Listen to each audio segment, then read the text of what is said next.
Kita beralih ke informasi lainnya. Polresta Denpasar kembali pamerkan puluhan bandar dan kurir narkoba di ajang Car Free Day.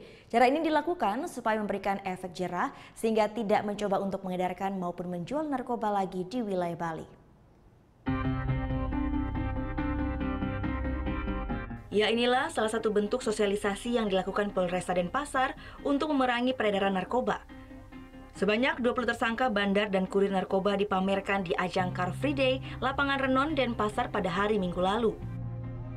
Sosialisasi ini bertujuan untuk menekan peredaran narkoba dengan cara memberikan pemahaman bahaya narkoba kepada masyarakat. Selain itu, untuk juga memberikan efek jerah kepada para tersangka. Ternyata sosialisasi ini pun menarik antusias warga masyarakat.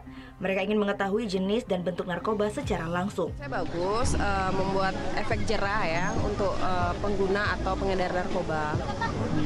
Terus buat masyarakat juga mereka tahu jadi bahaya narkoba itu seperti apa. Sangat mengancam, terutama anak-anak ya, biar mereka tahu narkoba itu seperti apa.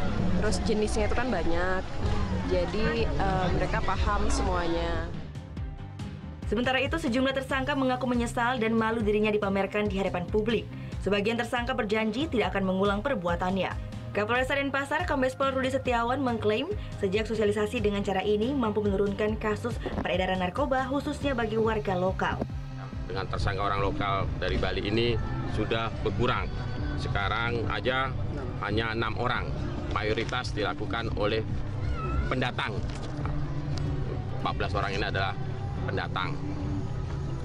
Dan saya akan tunggu pelaku pendatang ya masuk ke Bali. Saya akan lakukan tindakan tegas.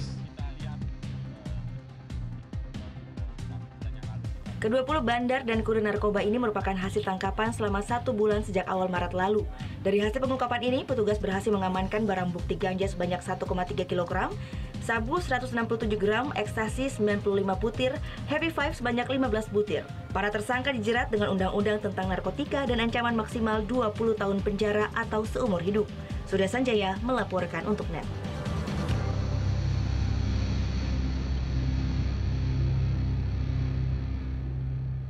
Oh yang beneran? Iya, oke. Tapi gue pernah. Nah, udah kan nonton beritanya? Jangan lupa di-subscribe, di-like, dan juga di-komen ya akun YouTube dari Net Bali. Terima kasih udah subscribe. Yang belum, jangan sampai lupa. Di sebelah sini nih.